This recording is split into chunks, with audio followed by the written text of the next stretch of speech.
Good afternoon, everybody. I'm Nicole Palmieri, the Alumni Affairs Editor of the Connecticut Law Review, Volume 56. And I'd like to have a special welcome to the Honorable Judge Gustavo Gelpí, Dean Nelson, our honored outside guests, distinguished faculty and staff, members of the Connecticut Law Review, and our fellow students who are here with us today. We do sincerely appreciate you all being here for the 2024 Day Pitney Visiting Scholar Program.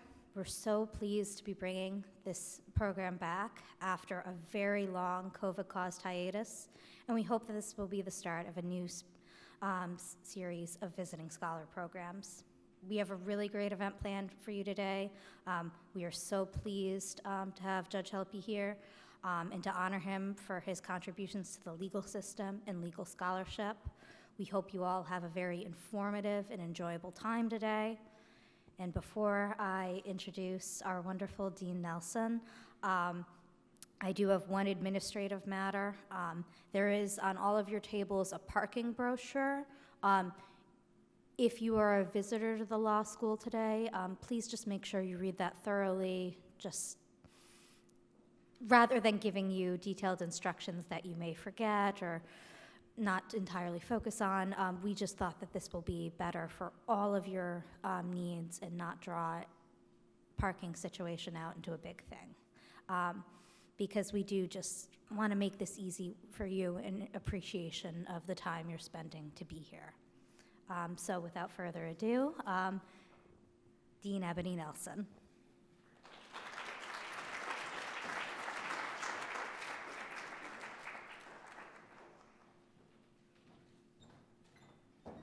Good afternoon, everyone. Good afternoon. Wonderful to see you all. As Nicole mentioned, I'm Ebony Nelson, and I have the honor of serving as dean of this great law school. On behalf of our faculty, our staff, our students, and our alumni, I welcome you, and it is truly my pleasure to welcome you to the 2024 Day Pitney Visiting Scholar Program. I extend a special welcome to our guest of honor, the Honorable Gustavo Gelpí, as well as all of our visitors, especially our visitors from Day Pitney. Thank you all so much for joining us. Today is a very special day because, as Nicole said, it marks the first time that the program has taken place since 2019 due to the pandemic. The Day Pitney Visiting Scholar Program provides an important opportunity to enrich the law school's intellectual life by inviting scholars, jurists, advocates, and leaders to campus to share their insights and their expertise. The Connecticut Law Review is proud and honored to partner with Day Pitney colleagues to organize this annual event for our community. The program would not be possible without the generous support that Day Pitney provides to help fund the lecture and the luncheon. For that, UConn Law is incredibly grateful.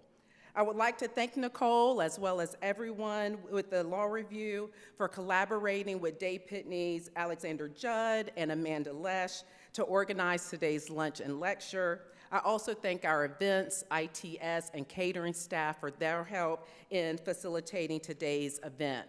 At this time, gives me great pleasure to introduce our esteemed lecturer, the Honorable Gustavo Gelpí, who serves on the United States Court of Appeals for the First Circuit. Judge Gelpí is a native of Puerto Rico who graduated in 1987 from Brandeis University and earned his JD in 1991 from Suffolk University School of Law. He began his legal career as a judicial clerk for Judge Juan Perez, you helped me, Judge, with this, Perez Jimenez of the United States District Court for the District of Puerto Rico. He has worked as an assistant federal public defender, assistant attorney general, and as solicitor general of Puerto Rico, as well as in private practice. In 2001, he was appointed as a magistrate judge in the District of Puerto Rico. In 2006, President George W. Bush nominated him for appointment to the U.S. District Court for the District of Puerto Rico, where he served as chief judge from 2018 to 2021 until his current appointment to the First Circuit by President Biden. Judge Gelpí has also made a significant contribution to legal scholarship as the author of the book, The Constitutional Evolution of Puerto Rico and Other U.S. Territories, 1898 to present. Judge Gelpí, thank you so much for taking time out of your very busy schedule to be with us today.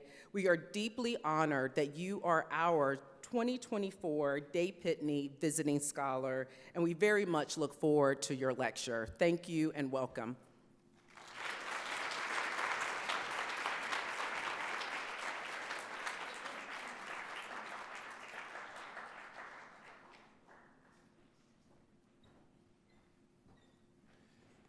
Well, I think it's good afternoon to all, and as we say in Puerto Rico, buen provecho, bon appetit. Thanks to Dean Nelson, Nicole, and everybody else from the Law Review and Day Pitney for organizing this.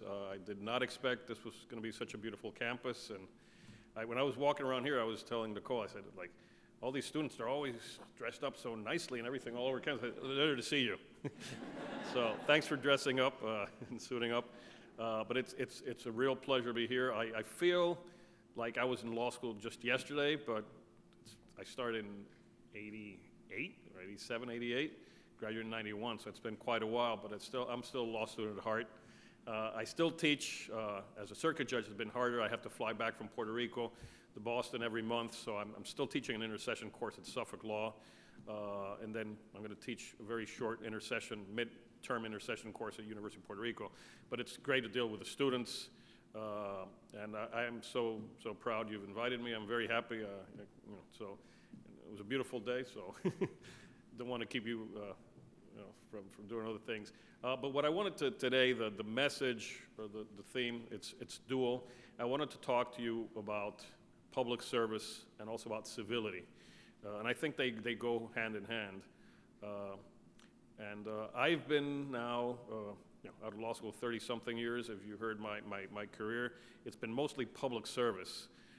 And one of the things people ask me, or when I just got this job, this latest appointment, "Oh, Judge, is this the best job you've ever had?" And I said, no. Every job I've had has been the best job I've ever had. I've been blessed on top of a blessing, on top of another blessing, and it's been different stages in my career, and I think everything has built sort of like a building block to where I am.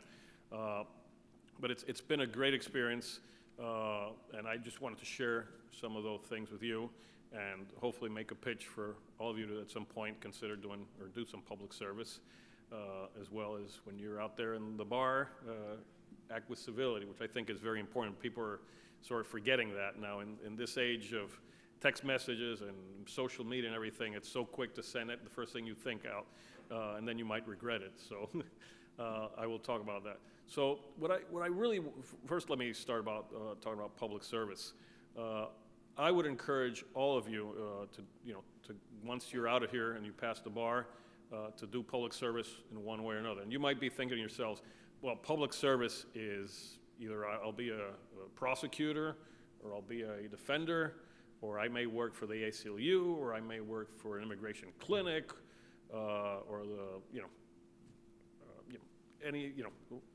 those are the typical, or I might work for the government for a legislator, or as a chief of staff for the government, or in the federal government, in any of the branches of the government. Yeah, that is the typical public service. But to me, public service goes beyond that, and that is what I want to encourage those of you who are not going to be in that type of public service to still consider types of public service. Some of you, and I guess a big number, will end up law firms, and that's perfectly fine. Many of you have to pay loans. I had to pay loans, and when I had to pay loans, if you did public service, you still had to pay your loans. Now I'm thinking about asking for my money back, because to add insult to injury, when I finally paid off my loans after I think it was like 11 years, and back then I borrowed for 3 years of law school. It was like 50 grand I borrowed. So that's like peanuts nowadays. But I was paying like $1,000 a month. I remember the last check I sent, it was like, whoa, woof. And then like a year later, 2 years later, they passed a law. If you do public service for 10 years, we'll forgive your loans. One of my former law clerks just called me, hey, I'm debt free. But the other type of public service I really wanted for you to think about, you might be in private practice.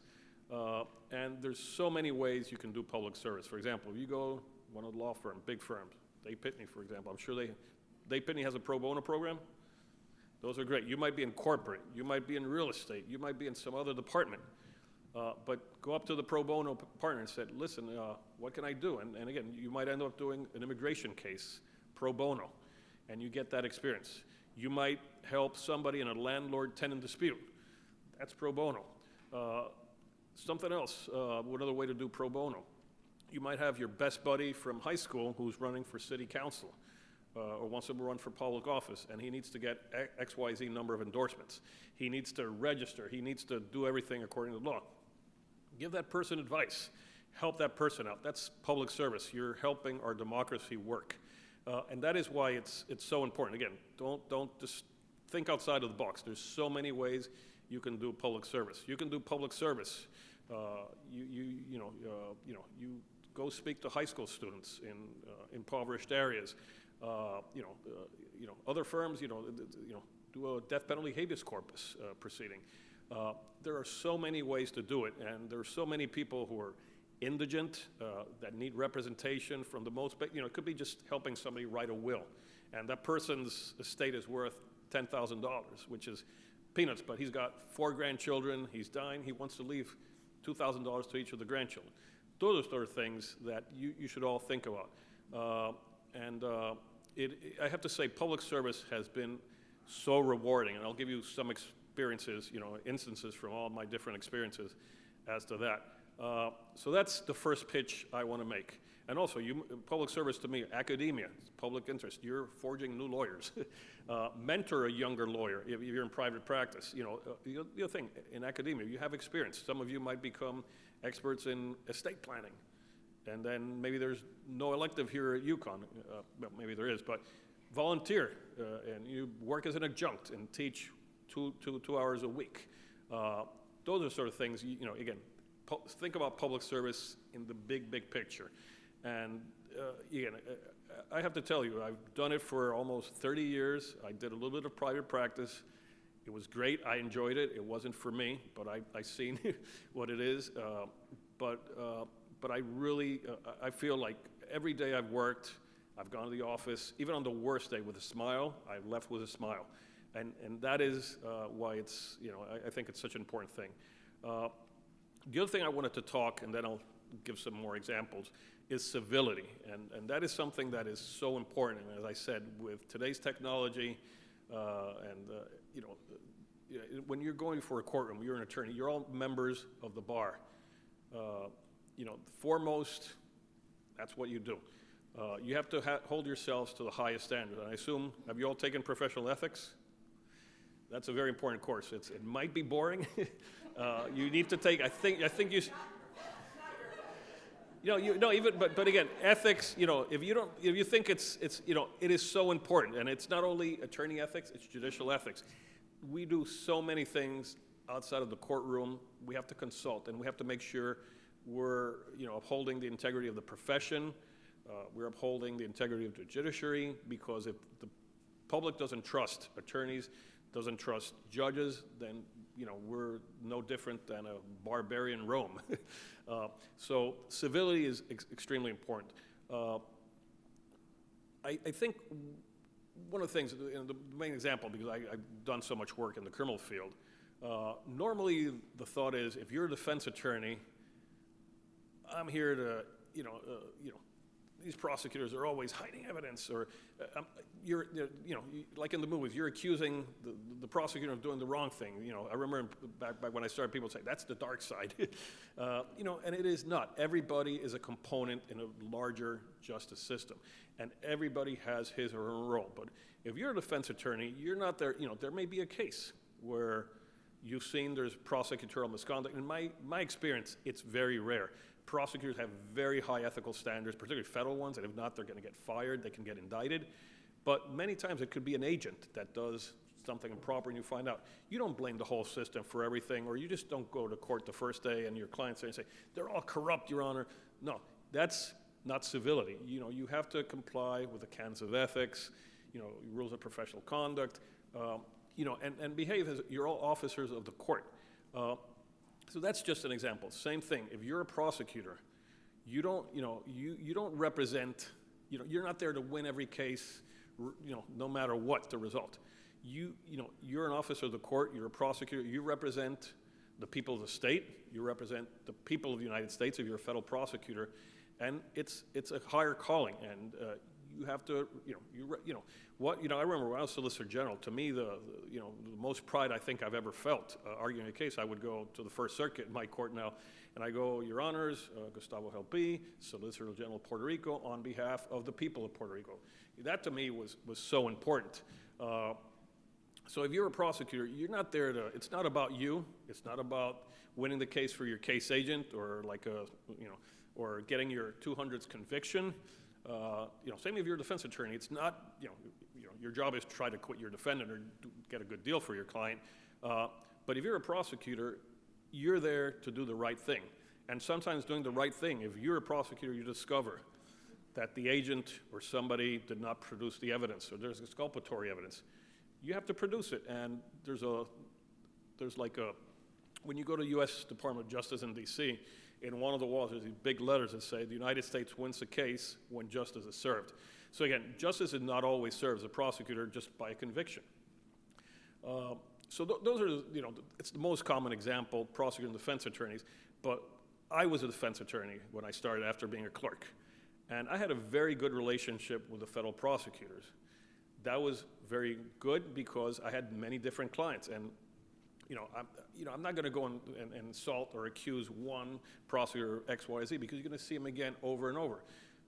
I had such a good relationship, my clients got probably the best plea deals.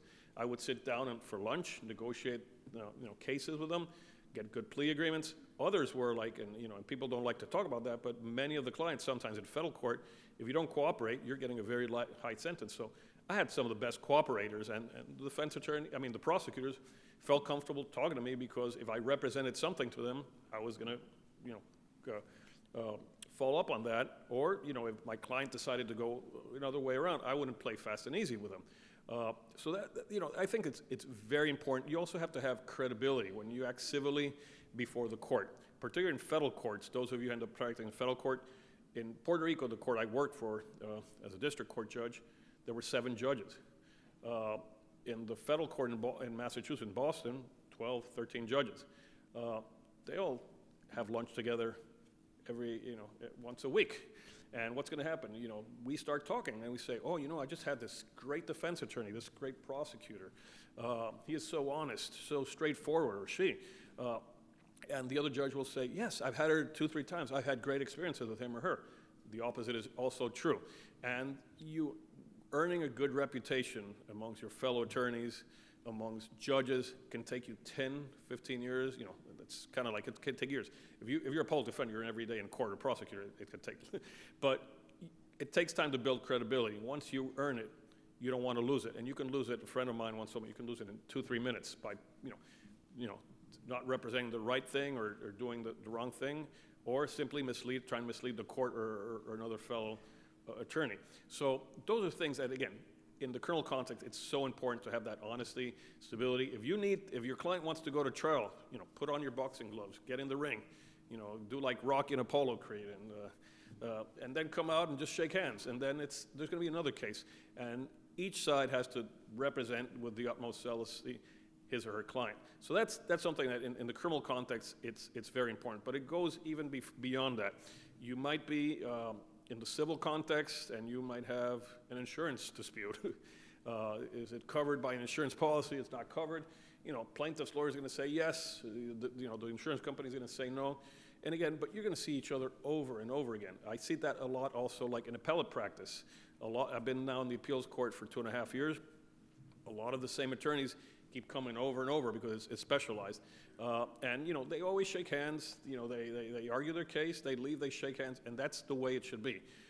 Everybody represents somebody. My first experience when I was in law school, I did a housing clinic, and I think I was told there's going to be like a housing symposium next fall. I encourage all of you to attend and think about that. And these clinics in law school are amazing. If you're a prosecutor, defense clinic, or housing clinic, I did the housing clinic. And I used to take the 111 bus from Haymarket to Chelsea in Boston. And as a matter of fact, where I'm staying now in Boston It's next to Haymarket, and last night I opened the curtains. I woke up like 3 in the morning. I don't know why. I guess I would think what I was going to say today, and you kind of don't sleep. Your mind thinking overtime. But I happened to see the Haymarket bus. The 111 bus, and then this morning I woke up and there's another one. I said, "Holy cow!" But that was such a great experience. And my first client ever, she was a woman, I think from El Salvador. She did not have any papers. Back in those days, Governor Dukakis of Massachusetts, if you needed welfare or whatever, it didn't matter if you were there legally or not legally, everybody got it. So she had 7 children from like 8 different men. 8 children from She had like 7 or 8 kids they all had different fathers, let's say. She was not paying her rent. I went to her apartment. It was a mess, a whole mess. I remember she had a Camaro, which, you can't pay the rent, you have 7 kids, you can afford a Camaro. She had a stereo back, you probably don't remember, those are like my age, remember these huge speakers and, but I went back to my clinic professor. I said, I can't represent her. She's the culprit. She's not paying her rent.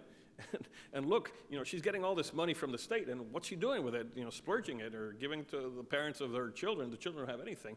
And I remember my instructor said, listen, you're a lawyer, and you're under the student practice rule. You represent your client to the best. You do what you can do for her.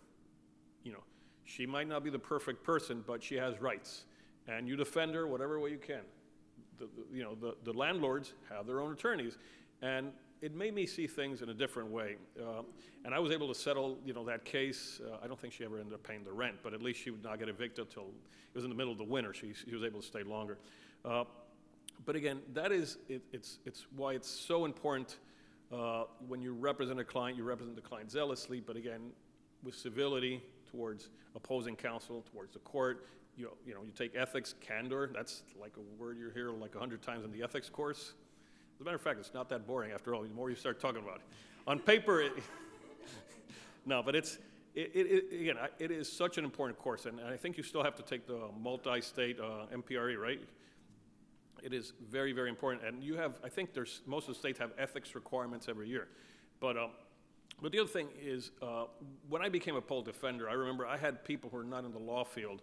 I ended up being a public defender. I wanted to originally be a prosecutor, but the federal positions were frozen that year, so there came up an opening of the public defender. So I talked to the judge I was clerking for, who had been a federal prosecutor, and he said, that's a great opportunity. Of course, I would prefer prosecuting, but at the last minute, I liked it more because when you're a prosecutor, you have supervisors, all these levels. You can do this, you can't do that. As a public defender, in particular the federal system, your clients are like 95% federal persons prosecuted federally plead guilty.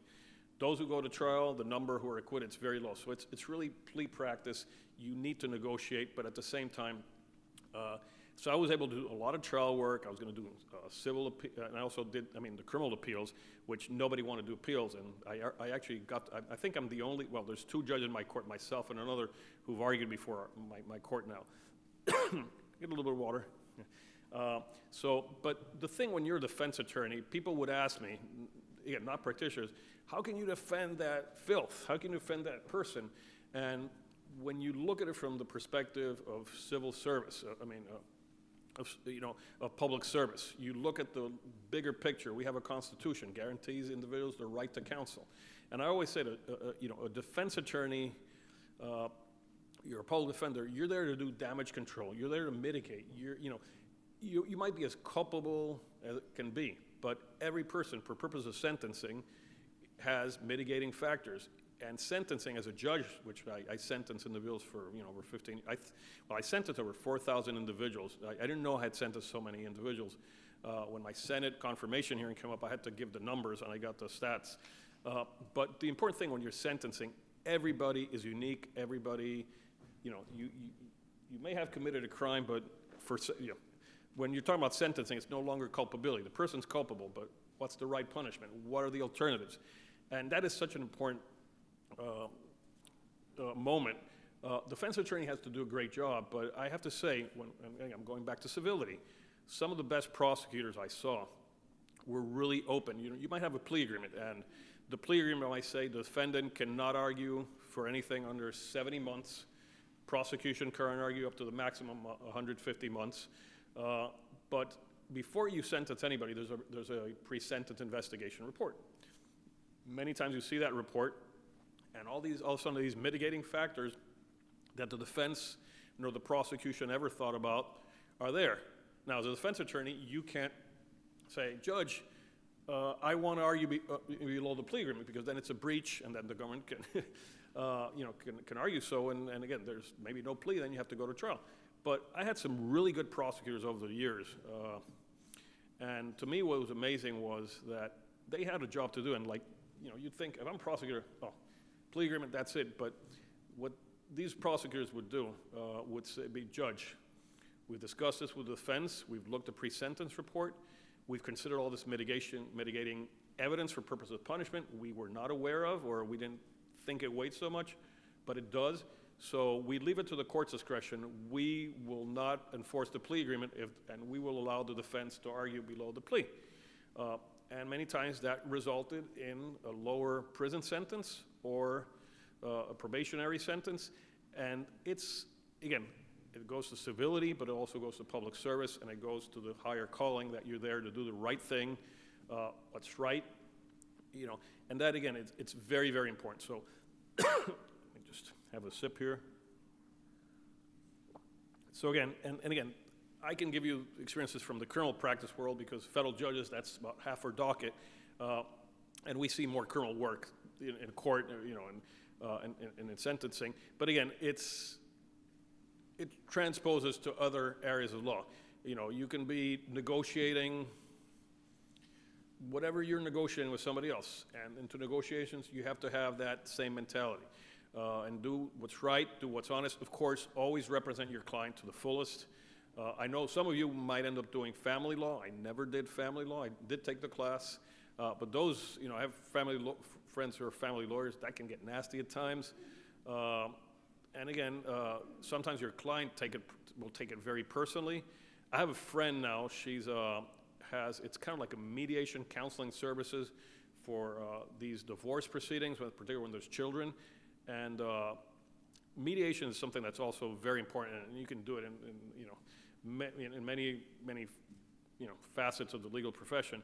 But she's been very successful. And again, she's not an attorney for any of the family law case parties, but she tries to bring them along together, and it does help. And then ultimately, sometimes the mother might say, I'm doing this because I hate him, and he left me for this other person, or vice versa. But if there's children involved, you have to think about the children, and then that's what she's doing. So again, that's another way, and again, I call that public service also. It's that big picture. Now, just wanted to share, and I don't, how much time we have? I don't know. I can be talking forever. I don't know if you've seen Captain America. When he was skinny before he became strong, the super serum, he got beat up and he said, I can do this all day.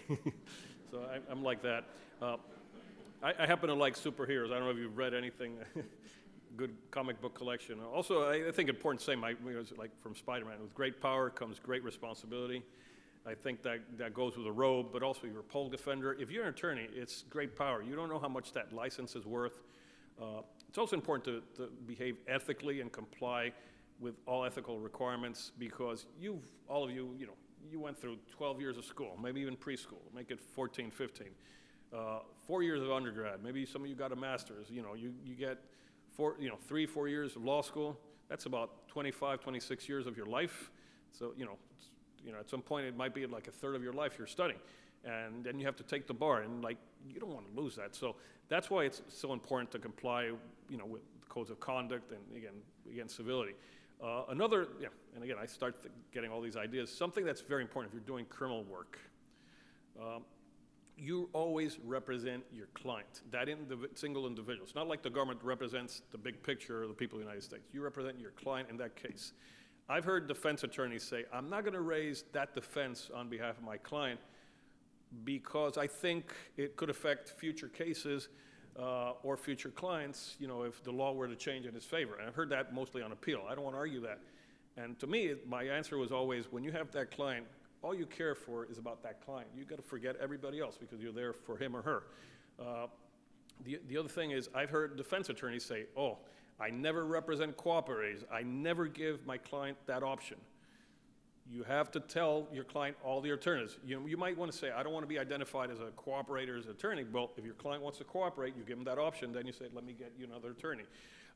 So it's not about you, it's about that client. And sometimes what will happen, I had many times as a public defender, parents would come up, oh, what's the best plea for him? Or what did he say, Ian? Attorney-client privilege. You can't talk to parents unless it's waived by the defendant, or same, even to the spouse. You can't tell the spouse anything unless you waive that privilege for those particular persons.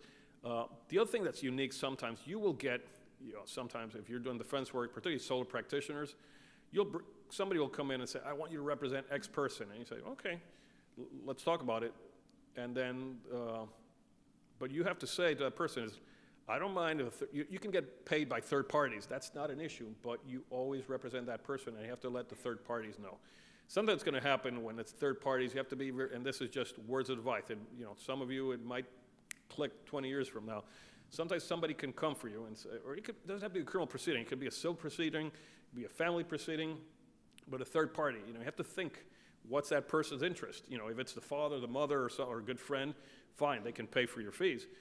But in the criminal context particularly, sometimes people want you to represent that person, but to do what they're bidding, sometimes don't cooperate or don't go that far, or maybe do a few years of jail time so they forget about everything, and that is something that's a no-no. The other thing is, if you're doing defense work, or even civil work, if you're getting paid cash, anything over $10,000, you have to report it. And one of the things if you're getting, or sometimes you get somebody bringing like 50,000 cash or a bundle of, you say, you know what, I will take that, but we have to sign a contract. I need to get your information, and for purpose of reporting it to the IRS. That's the way you get rid of unscrupulous potential clients, because if you tell them that, they'll say, oh, I need to get some more money. I'll be back in about an hour. They'll never come back. So you got to be very careful, and I think that is something that, I don't know if that's, I learned that from real world. And unfortunately, I was a public defender, so it was beautiful from the perspective, and then doing public service, I'm not billing billable hours. So you have a lot more time for doing some of these things. Just wanted to give you some other examples of some interesting cases I had at the district level, at the appellate level, have been great. I had in Puerto Rico, I presided for 10 years. I was very sad to let the case go, but I was going to another court. But it was the largest consent decree case involving police reform in the entire nation. Puerto Rico has the largest police force after New York City, because Puerto Rico, there's no counties, it's not broken by municipalities, it's for central police. So there were, I think, at one point, like 15,000 police officers. The system was broken for many years, for decades. There was a lot of profiling. In Puerto Rico, the profiling wasn't blacks like you see in some of the states. It was Dominicans. So Dominicans would get searched, they get seized, they get arrested, they get beat up just for being Dominicans. The other big problem was promotions. People would, to get promoted, it was all, what politician do you know? Or have you befriended this other police officer? Or are you sleeping with that police officer or that politician? And again, there was no systems of checks and balances. Sometimes you get people who became captains, colonels, didn't have the experience. The more experienced people wouldn't go up in the ranks. There were like almost no women. After like, there were a few lieutenants, maybe one lieutenant colonel, no colonels who were female. LGBTQ members didn't get promoted. It was very macho type force. So eventually, before I left, I think was the greatest accomplishment.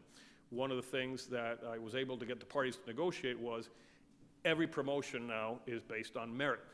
And it's a public exam, people know the results. And after that was done, I've been to like 2-3 graduations. Who are the top rookies? The cadets, women. The best shooters, women, because it's academic. You have to go to police academy, but also do the physical training. So it's changed that. The searches and seizures, the Dominican community, you don't see the number of complaints that you're seeing before. There's also the use of force. In the old days, policemen wouldn't get trained, so they get a baton, they get a gun, and if they see somebody committing a misdemeanor versus committing a attempted murder, they would probably use the same degree of force. And that was a big issue. In Puerto Rico, there was so much police brutality. Now with the training, and again, this is United States Department of Justice, Civil Rights Division, sued the Commonwealth of Puerto Rico. And again, there's many other areas of the consent decree, but these are the three I'll talk about. But when it came to use of force, and I went to see the academy, I see the practice. Now, people started having tasers. How many, you can die from, from repeated tasering, but it's not like if somebody's shooting at somebody, you're gonna get probably, it's gonna be much worse. So there haven't been, at least in Puerto Rico in the last couple of years, police-related or police-caused death. It's, I would say, very minimal. I don't want to say, because there's always something will happen, but it's not like in large numbers. It's been usually in self-defense. You have to report. If you use self-defense, lethal force, you have to report it. And then the use of batons was very interesting. There's no longer these billy clubs. It's these retractable batons, and the way you're supposed to do it is there's like levels of force. First, it's like the verbal command. Then there's like with your hands, like halt, halt. And if it doesn't work, you retract your baton, but it's not used for hitting. What you do is you sort of push slowly and you move forward. And I have to say, like in a decade since I had that case, and I had it till 3 years ago, again, the numbers are, it is amazing. Again, it's not a perfect system. There's still room to improve. But in the summer of 2019, there were like huge protests in Puerto Rico, and the governor had to resign. And the reason he had to resign was and this is something, food for thought, he started a chat with some cabinet members, and they were making fun of gay individuals, of obese individuals, of women, derogatory comments, and then somebody, apparently, those members made it public. So everybody was so incensed. There were like these massive protests in Old San Juan. They wanted to storm the governor's mansion, and so the police were there. There was police present for like 3-4 weeks until he finally resigned. I had my police monitor there. I had a team. They were observing everything. But the whole beauty of it was there was not a single death. I think there were maybe 1 or 2 injuries. One police officer kind of went a little far, but it was a minimal injury. But that was so important, so that was a really amazing experience. And the government of Puerto Rico, the federal government, ACLU, all these groups of people got in together to help reform that. And again, that's another example, I think, of public service. And I think my time is up. I'll be here for another hour. Or I have to leave at 3. But again, if you can remember only 2 words, public service, civility, keep those in mind. They'll take you far. Good luck. Hit the books. Those of you who are graduating, study for the bar. Again, come back to school. Don't forget about the school. And again, I've never been able to donate monetarily to my school, but I teach at my former law school. I have interns from my school. I have law clerks from my school. So there's many ways to give back to everybody. And again, best of luck to everybody.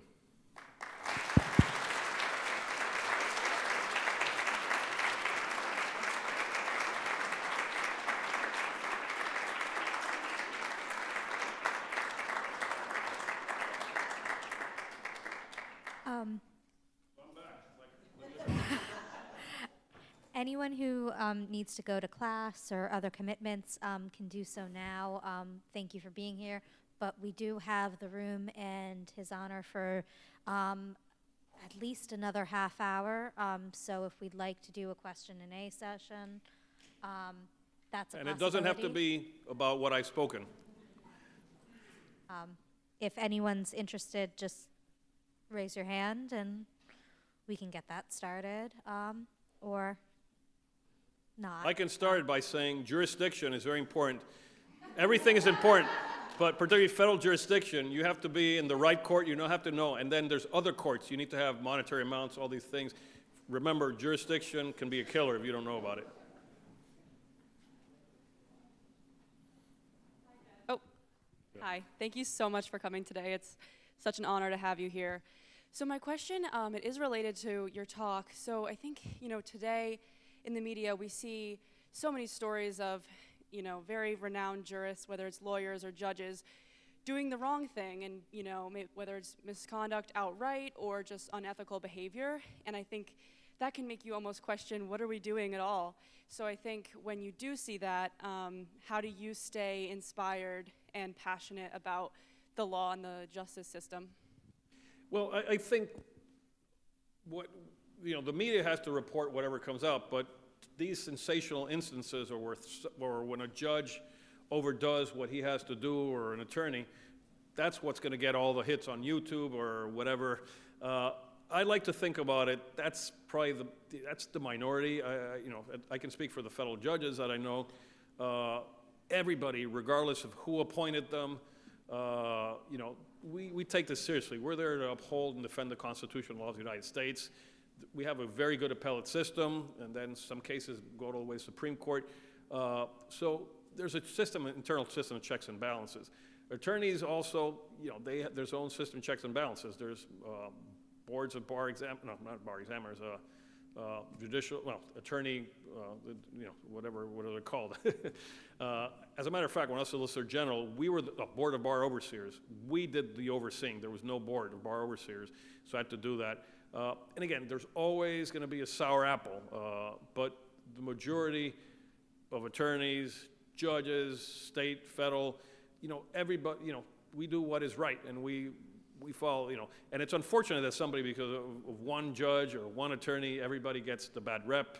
But I think what we have to do is, as judges and attorneys, highlight, and I think law schools are great. Like when, somebody from the law school here, let's assume an alumni, argues before the U.S. Supreme Court and wins or doesn't win, but you see these alumni magazine, you publish that. Law schools have events like this, and I think it's important just to outreach and let folks know how good a profession we are, how good students are, how good attorneys are. Those are the things that are positive. And unfortunately, positive things rarely, look at the newspaper. You never see like positive headlines anymore. So it's up to everybody and each of us to try to make everything positive. One of the things I try to do when I'm in court, and sometimes I know there's media, I will commend, particularly both attorneys, and I won't say, oh, the appellants did really, really well. I thank, I want to commend both parties for their excellent job. I know the ACLU and the NAACP filed amicus briefs. We want to thank all of them. They did an excellent job. When I write opinions and there's an amicus, I will always have a footnote thanking, commending all of them for the work. And I think it's very important that we see that and try to, that's. Hope I answered your question. Anyone else? Anyone?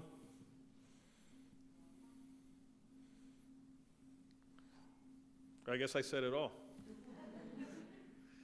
But I'll be here if you want to ask more individual. Well, let me say, since I'm here, maybe somebody else has another question. We have a few more minutes. One of the, how many of you are going to graduate now? Let me see a show of hands. Okay, so again, once you're done, take like 2 weeks off, study for the bar, and it's the 6 weeks you'll take it. But I think it's important. One of the things is you have to balance. In the old days, and probably before my generation, I kind of got a little bit of that. But in the old days, you became an attorney. You were there to make money, and it was the law was your life. And you could have a family, but the law is more important. Don't forget, family comes first. I think that is so important. As a judge, I always took time. I almost, 99% of the time, I never missed. My son will be 23, my daughter 20. I've never missed anything they've had since preschool.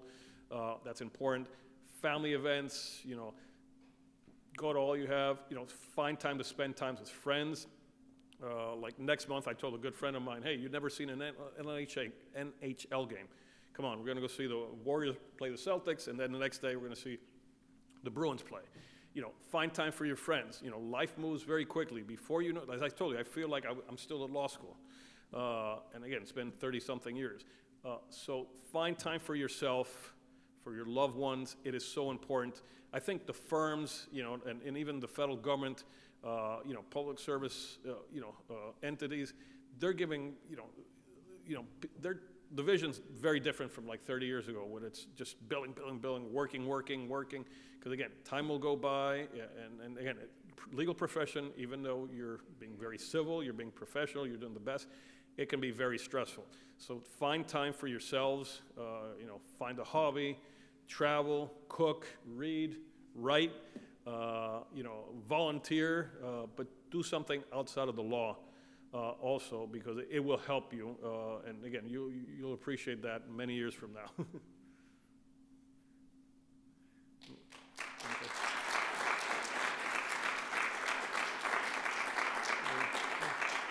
And last but not least, next, I think in March, Nicole told me a group of you will be going to the First Circuit, probably in Boston.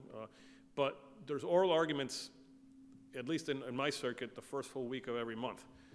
I don't know if the Supreme Court Connecticut has them, the federal courts, the Second Circuit sits in New York, so it's not in Connecticut. But feel free to reach out. I know there's a group that's going, and I think it's a great experience. When I was in law school, I would go see oral arguments. Litigation is awesome. Let me say this also. Trial litigation is not for everybody, but I would suggest that everybody at least try to litigate one case before a trial court, administrative agency. You might say, this is not for me, but it's very hard. Litigation is for the young, not at heart, for the young at age. There comes a point where it takes its toll. Appellate practice, it's more kind of like law review, academic work, but it's very thrilling when you argue a case also. But I would suggest try to do a little bit of everything once you're out of law school. Litigate one case, do a closing, work on a will, do an appeal, do a family case, do as many things, because you don't want to work 30 years and say, oh, I should have done family law. So try a little bit of everything to the extent you can, and I think it's a great experience. I worked as a defender. The only reason I left being a defender was I said, I'm getting a lot of experience, but I've had a lot, but I'd like to see what the other side does. And from a prosecution's perspective. And I want to do civil work also, and I want to do civil appeals, which I haven't. So one thing can lead to another. Oh, this is last advice. One of the things is nowadays with all this social media and everything you write, it stays there forever and ever. I have never had social media. When my background check for the first time around 15 years ago, nobody asked me about social media. White House, my interview, social media, I said, I don't have anything. Your wife's social media. No, she doesn't have social media. Your children's social media. I asked them, I didn't know. They only had Instagram. My daughter had like 3 photos of her and her classmates on a sailboat. My son likes to draw. He's in architecture school now. He had all the superhero, drawings or something. So it wasn't anything, but anything you do is going to remain there forever. So that's why it's so important. And again, many of you can, the other thing, you can end up litigating or working in a private firm or doing something, and then 20 years from now, 15 years, you end up doing public service. They're going to background check you. So everything can come back to haunt you. So be very careful with what you post.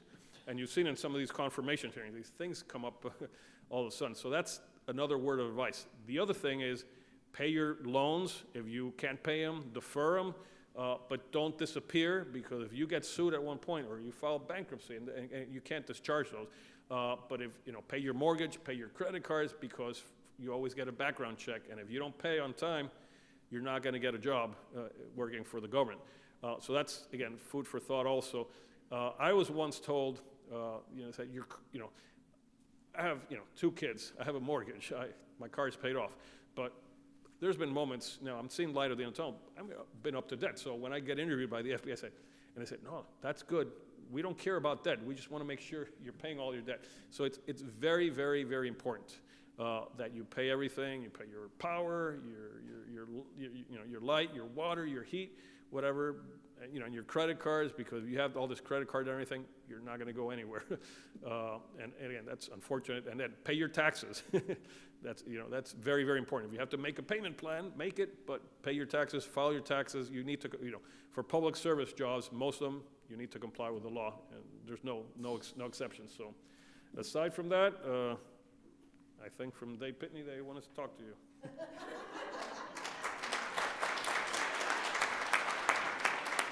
you for sponsoring this. And thank you for being here, Judge.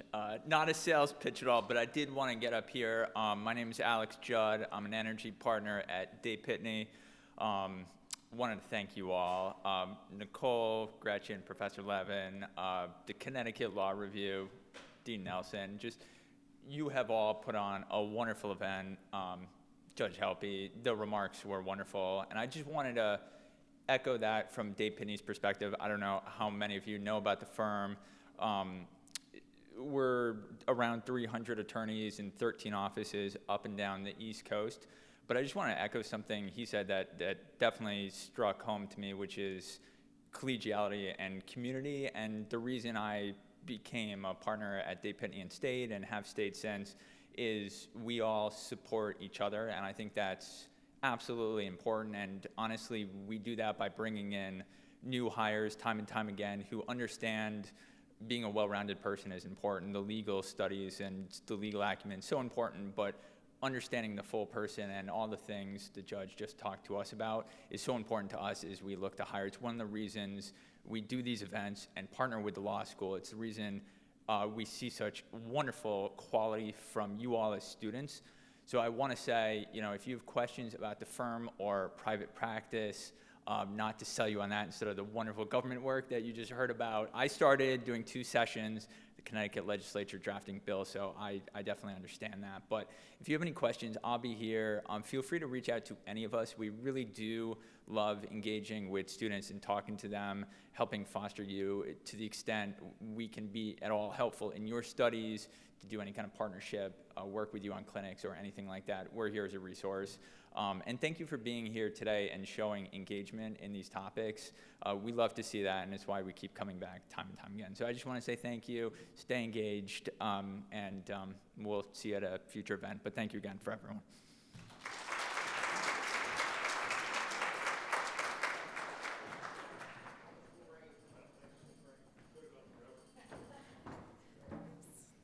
Hi, everyone. Just wanted to also introduce myself and then thank everyone for coming. My name is Gretchen Yelmini. I am the editor-in-chief of the Connecticut Law Review. I really appreciate both your time and attention today, and thank you to Judge Gelpí and for your incredible remarks on the importance of public service and civility. As someone who worked in social services prior to law school, I really valued what you had to say today. On behalf of the Connecticut Law Review, I wanted to also sincerely thank everyone for coming and learning from Judge Gelpí. The Law Review is so appreciative of your time and attendance. We are especially thankful to our partners at Dave Pitney for this wonderful event. Without their generosity, none of this would be possible. Finally, I want to personally extend my gratitude to Dean Nelson, our incredible advisor, Professor Leslie Levin, UConn Law's event staff, Deb King and Rode Bachil, the IT staff, and the members of the Alumni Affairs Committee who all came together and did a lot of the name tags and all of the other things that were logistically made this event possible. Finally, thank you to Nicole Palmieri, Connecticut Law Review's Alumni Affairs Editor, for her leadership in reviving this program and bringing us this wonderful event. I think I speak for everyone when I say you've done an exceptional job. I can talk today, I swear. And I am so appreciative of all your hard work, so thank you, everyone.